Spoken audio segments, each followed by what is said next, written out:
Saint Jean dit quand même très précisément, je pense que pour imaginer même que ma biographie, entre guillemets, est un commentaire de cette phrase de Saint Jean, il dit au commencement était le Verbe, le Ouais, logos. Le Verbe s'est fait chair. ouais. Et donc c'est l'histoire de l'incarnation de ce Verbe, parce que moi je pense que Jésus n'est qu'un Verbe.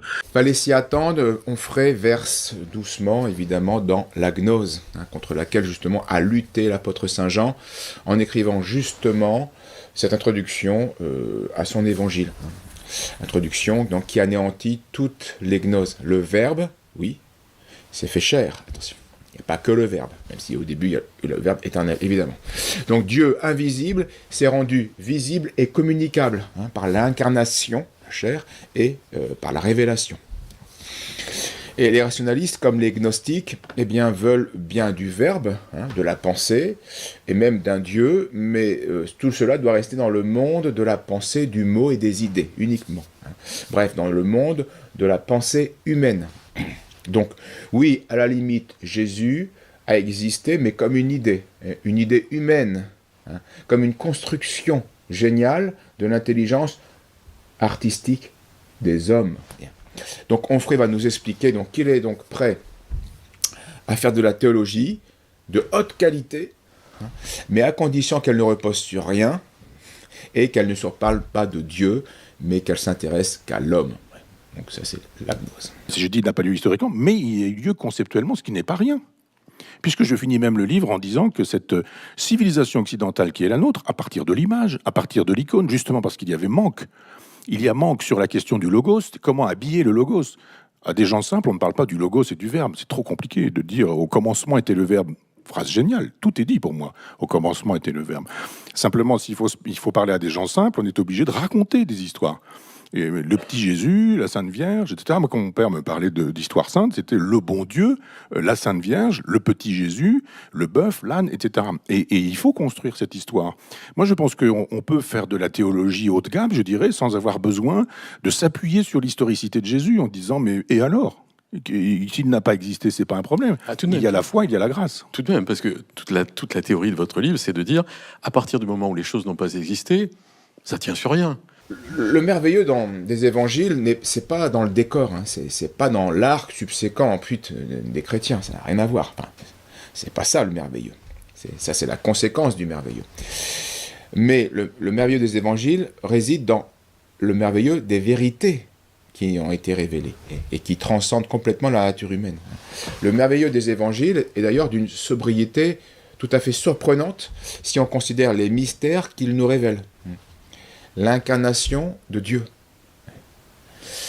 Un ange vient avertir une vierge de la destinée à laquelle elle est appelée d'être la mère du Messie, la mère de Dieu. Et comment cela est présenté dans les évangiles ? Par une simple phrase. La vertu du Très-Haut vous couvrira de son ombre. Voilà. C'est tout. Même sobriété extrême pour la naissance du Fils de Dieu, pour sa résurrection, dans le silence de la nuit, pour son ascension. Il se lève à la vue, des anges viennent, une nuée, c'est fini. Voilà. Alors, si on compare ce merveilleux des évangiles au merveilleux des mythologies purement humaines qui traitent de sujets plus ou moins divins, le contraste saute aux yeux, il est stupéfiant. Sans mentionner un seul miracle, les évangiles résument les 30 ans de la vie cachée de Jésus en une seule phrase. Il leur était soumis. Il était soumis à ses parents. Ça, c'est merveilleux. Ça, c'est le merveilleux des évangiles.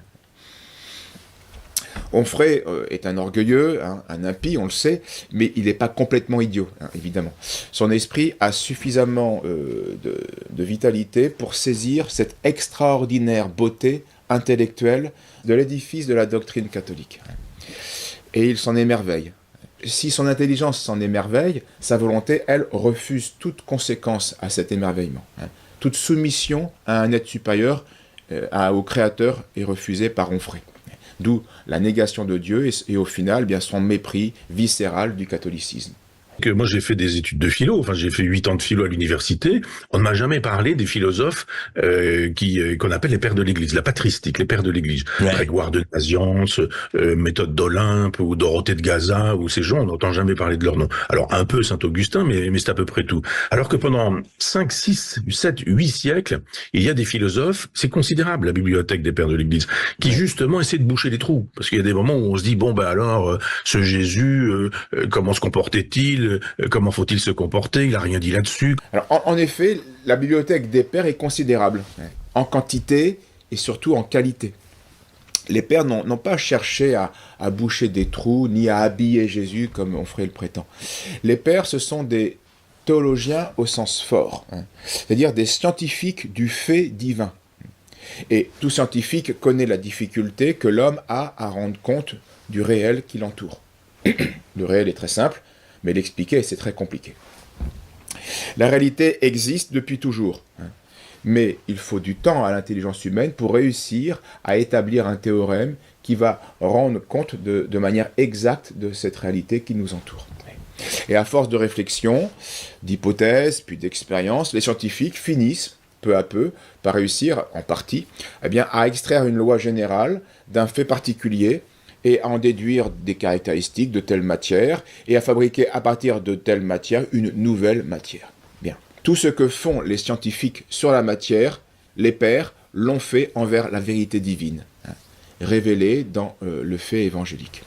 Ils ont étudié, observé ce fait divin, ils ont contemplé cette œuvre d'une richesse infinie, puis ils ont peu à peu élaboré, d'abord imparfaitement, et puis de plus en plus adéquatement, une science qui va mettre des mots sur ces mystères révélés par les paroles et par les gestes du Verbe de Dieu fait chair. Alors, ne perdez pas votre temps avec Michel Onfray ou les modernes du même genre. Allez à la source et lisez, selon vos capacités, les pères de l'Église, dans leurs traités ou au moins dans leurs sermons. Et vous verrez que ce sont des géants de science et de vertu, contrairement à Michel Onfray. Mais il n'empêche que Michel Onfray, son esprit, perçoit encore et toujours une certaine beauté, même si au final il la déforme et la corrompt par sa malice. C'est hyper codé.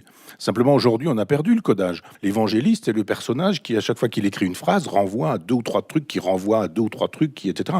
Et aujourd'hui, on a perdu parfois beaucoup de codage. Et avec le temps, il y a des moments où aujourd'hui, il y a des choses que même les plus chevronnés ne saisissent pas. Le style des évangiles est historique et non pas poétique ou symbolique. Même si certains discours ou gestes du Christ sont pleins de poésie et de symboles. Lisez un chapitre, d'abord de l'Évangile, puis du Cantique des Cantiques et enfin de l'Apocalypse. Et vous allez tout de suite voir 3 styles bien différents, bien reconnaissables. Évangile, style historique.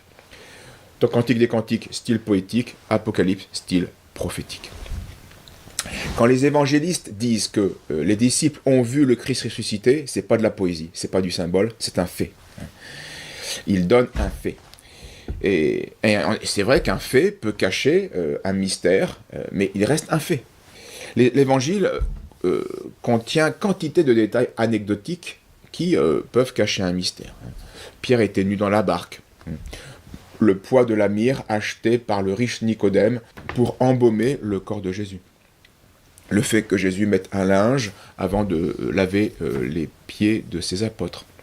Un autre jour, les disciples reviennent de course et trouvent Jésus fatigué à un puits, en train de parler à une femme. Voilà, ce sont des faits, des anecdotes, mais qui cachent certains mystères, comme le nombre des 153 poissons lors de la pêche miraculeuse. À chaque fois qu'on voit qui et où et fait quoi, etc., à chaque fois, il y a du symbolique, il y a de l'allégorique. Moi, j'ai même été étonné au moment de l'écriture de ce que j'ai découvert. À chaque fois que je travaillais, je me suis dit, tiens, ils pêchent tant de poissons dans le lac de Tibériade, etc. Et j'ai dit, tant de poissons, attention, ça veut dire quelque chose, il y a un chiffre, etc.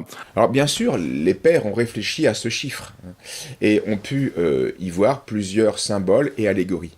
Mais il y a à l'origine un fait, une pêche, et une pêche extraordinaire, miraculeuse quant aux circonstances. Donc il n'y a rien d'étonnant à ce que les apôtres, émerveillés de ce fait, de cette pêche miraculeuse, une pêche surabondante, miraculeuse parce que faite sur la parole du Christ après une journée de travail en vain, il n'y a rien d'étonnant à ce que les apôtres veulent voir, mesurer le nombre de poissons. compter le nombre de poissons. D'abord pour savoir, simplement pour savoir, on veut toujours savoir, hein, comme on le fait face à un record. Oh, attends, combien t'as fait? Voilà. Et ensuite, il fallait les compter pour les vendre, parce qu'on va pas tous les manger. Donc ils allaient les vendre, donc il faut les compter pour la comptabilité. Alors, voyons la scène d'abord, évangélique, puis on va donner ensuite un aperçu des enseignements des pères sur ce fameux nombre de 153 poissons. Il leur dit: jetez le filet à droite de la barque et vous trouverez. Ils le jetèrent, et ils ne pouvaient plus le tirer à cause de la grande quantité de poissons. Alors, le disciple que Jésus aimait dit à Pierre: c'est le Seigneur. Simon-Pierre, ayant entendu que c'était le Seigneur, mit son vêtement et sa ceinture, car il était nu, et il se jeta dans la mer. Les autres disciples vinrent avec la barque. Oui, car les barques étaient éloignées d'environ, dit l'Évangile, 200 coudées, c'est-à-dire 100 mètres. Et donc il est beaucoup plus rapide d'aller au rivage à la nage pour faire ces 100 mètres qu'avec une barque qui est pleine. Donc comme Saint-Pierre est pressé et impatient de parler au Christ, eh bien lui, il plonge et il va sur le rivage directement, sans attendre la barque, en tirant le filet plein de poissons. Quand ils furent descendus à terre, ils virent là des charbons allumés, du poisson mis dessus et du pain. Jésus leur dit: apportez de ces poissons que vous venez de prendre. Simon-Pierre monta dans la barque et tira à terre le filet qui était plein de 153 grands poissons. Et quoiqu'il y eût un si grand nombre, le filet ne se rompit point. Jésus leur dit: venez et mangez. Et aucun des disciples n'osait lui demander: qui êtes-vous? Parce qu'il savait qu'il était le Seigneur. Jésus s'approcha, et prenant le pain, il leur en donna. Il fit de même du poisson. C'était déjà la 3e fois que Jésus apparaissait à ses disciples depuis qu'il avait ressuscité des morts. Lorsqu'il eut mangé, Jésus dit à Simon-Pierre: Simon, fils de Jean, m'aimes-tu plus que ceci? Donc on n'a pas affaire à un récit symbolique, c'est évident, mais bien à un récit historique, même si les actions du Christ ont toujours un sens plus profond qu'il n'y paraît. Donc maintenant voici un résumé de saint Augustin, donné par saint Thomas dans sa Catena Aurea. Donc le sens mystique est caché que va nous découvrir ce père, eh bien n'a rien de forcé, hein, mais il se fonde sur le sens littéral des évangiles, sur 2 faits rapportés, d'abord une pêche miraculeuse avant sa résurrection, donc avant sa mort, puis ensuite une autre pêche miraculeuse, celle qu'on vient d'entendre, après sa résurrection. Et le père donc observe cela, et il prend ces faits, les compare, va réfléchir, et il va tirer ses enseignements au sens mystique que nous donnons. Le rivage est comme la fin de la mer, figure donc de la fin du monde. De même que notre Seigneur veut nous signifier dans cet endroit que ce sera l'Église à la fin du monde, ainsi, dans une autre pêche qui a précédé, il a voulu nous figurer l'Église telle qu'elle est pendant cette vie. Aussi, donc la barque de Pierre, l'Église. Aussi, lors de cette première pêche, Jésus ne se tenait pas sur le rivage, mais montant sur une barque qui était celle même de Simon-Pierre. Il le pria de s'éloigner du rivage. Dans cette même circonstance, les filets ne sont pas jetés à droite de la barque, pour ne pas signifier les bons seulement, ni à gauche pour ne pas figurer exclusivement les mauvais, mais indifféremment à droite et à gauche. Jetez, dit Jésus, vos filets pour pêcher, afin de figurer ainsi le mélange des bons et des mauvais. Ici, au contraire, il dit, jetez votre filet à la droite de la barque, pour signifier seulement ceux qui se tiendront à la droite, c'est-à-dire les bons, exclusivement. Le Sauveur fit le premier miracle au commencement de sa prédication, le second après sa résurrection. La première pêche représente le mélange des bons et des mauvais, dont l'Église est maintenant composée, et la seconde, les bons seulement, dont elle sera formée, pour l'éternité, après la résurrection des morts, qui aura lieu à la fin du monde. Ceux qui auront part à la résurrection de la vie, ceux qui seront à droite, et qui sont morts dans les filets du non-chrétien, ne paraîtront que sur le rivage, à la fin du monde, après la résurrection. Aussi, les disciples ne purent tirer les filets pour verser, comme la première fois dans la barque, les poissons qu'ils avaient pris. Ces poissons qui sont pris à la droite de la barque, l'Église les conserve, cachés dans le sommeil de la paix, comme dans les profondeurs de la mer, jusqu'à ce que le filet soit tiré sur le rivage. Dans la première pêche, il y avait 2 barques. Et dans celle-ci, les disciples étaient à 200 coudées du rivage. On peut dire que c'est la figure des élus des 2 peuples, du peuple de la circoncision et du peuple des gentils, comprenant chacun le nombre 100. Dans la première pêche, On ne parle pas du nombre des poissons, et nous y voyons comme un accomplissement de cette prédiction du roi prophète. J'ai voulu annoncer vos œuvres, leur multitude m'a paru innombrable. Ici, au contraire, le nombre est précisé, et il faut en donner la raison. Le nombre qui figure la loi est le nombre 10, à cause du décalogue. Mais lorsque la grâce vient s'unir à la loi, c'est-à-dire l'esprit à la lettre, le nombre 7, symbole de l'Esprit Saint, puisque le prophète Isaïe fait l'éloge de l'Esprit Saint en énumérant ses 7 dons ou ses 7 opérations, en Isaïe 11, lors donc qu'au nombre de 10 de la loi vient s'ajouter le nombre 7, ces deux nombres forment le nombre 17. Si on décompose ce nombre en commençant par l'unité, et en ajoutant toujours à chacune de ces parties depuis 1 jusqu'à 17 le nombre additionnel, on arrive au nombre total de 153. 153 est en effet 1, plus 2, plus 3, plus 4, plus, etc., plus 16, plus 17. Et il ne faudrait pas conclure de là qu'il n'y aura que 153 saints qui ressusciteront à la vie éternelle, car tous ceux qui ont part à la grâce de l'Esprit Saint sont compris dans ce nombre qui renferme 3 fois le nombre 50. Et de plus, le nombre 3, symbole du mystère de la Sainte Trinité. Or, le nombre 50 est le produit du nombre 7 multiplié par 7 auquel on ajoute l'unité. 7 fois 7 plus 1. Cette unité indique qu'ils ne doivent faire qu'un. Ce n'est pas sans raison que l'évangéliste fait la remarque que les poissons étaient grands, car lorsque notre Seigneur eut dit « Je ne suis pas venu détruire la loi, mais l'accomplir en donnant l'Esprit Saint qu'il devait la faire accomplir », il ajoute un peu plus loin « Celui qui fera et enseignera sera grand dans le royaume des cieux ». Mais lors de la première pêche, le filet se rompait, en figure des schismes qui devaient déchirer l'Église. Ici, au contraire, comme les schismes seront impossibles dans la paix suprême dont jouiront les saints, l'évangéliste a dû faire remarquer que, malgré le grand nombre et la grosseur des poissons, le filet ne se rompit point. Il semble faire allusion à la première pêche où le filet se rompit, et vouloir faire ressortir par cette comparaison la supériorité de la pêche actuelle. C'est juste que le merveilleux est construit pour nous annoncer que le logos est advenu, que le verbe est advenu. Et qu'est-ce que l'avènement du logos et du verbe, si ce n'est la possibilité pour le Messie annoncé verbalement d'avoir été incarné. Donc la question de l'incarnation, elle est là. L'incarnation de Jésus, elle est pour moi conceptuelle. La preuve, c'est que le corps de Jésus est un anticorps. Il ne boit ni ne mange autre chose que du symbole. Il boit de l'eau, il boit du vin, et encore, il boit du vin, il mange du pain, il mange du poisson, il mange de l'agneau, parce que c'est l'agneau qui signifie le bouc émissaire, le sacrifice du bouc émissaire, parce que le vin, c'est la vigne, c'est ce qui permet, etc. Enfin, on sait qu'à chaque fois, c'est du symbole. Il pourrait manger des loukoums. Si vraiment il avait été homme, s'il aurait mangé ce qu'on mangeait sur place, il aurait mangé un couscous, il aurait mangé je sais pas quoi. Pas du tout. Il ingère de l'allégorie, il ingère du symbole, parce que Jésus n'est que symbole. Et à chaque fois, on se dit, mais il n'y a rien qui ne manifeste la corporéité du corps de Jésus, parce que cette incarnation est conceptuelle. On ferait ici inverse la cause et l'effet. Il dit, Jésus intègre du symbole parce qu'il est symbole, alors qu'il eût fallu dire, Jésus produit du symbole, du mystère, parce qu'il est le Verbe divin, il est le mystère en action.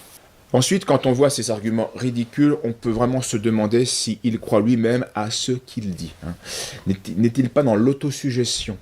Faut-il préciser à M. Onfray que ni les évangélistes ni les évangiles ne sont de la presse people, et que les évangélistes ne sont pas des paparazzi qui cherchent bien à décrire la robe portée par la princesse de Monaco à Saint-Tropez, ou quel était le dessert présenté au prince Charles à l'Élysée.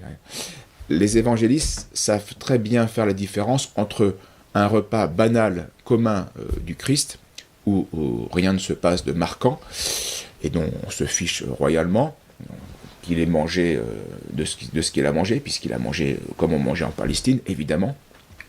Et puis, la différence avec un geste du Christ, qui lui mérite d'être gardé en mémoire, parce qu'il est en rapport avec sa mission publique et sa messianité. Bref, les évangélistes sont eux de vrais philosophes qui séparent l'anecdotique de l'essentiel.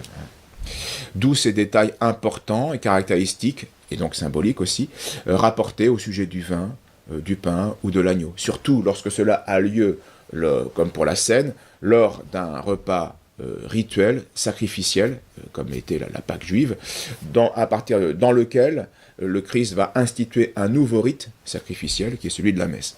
Donc il y a ici une conjonction entre la figure de l'Ancien Testament et puis la réalité du Nouveau Testament, elle-même figurative de la réalité mystique finale.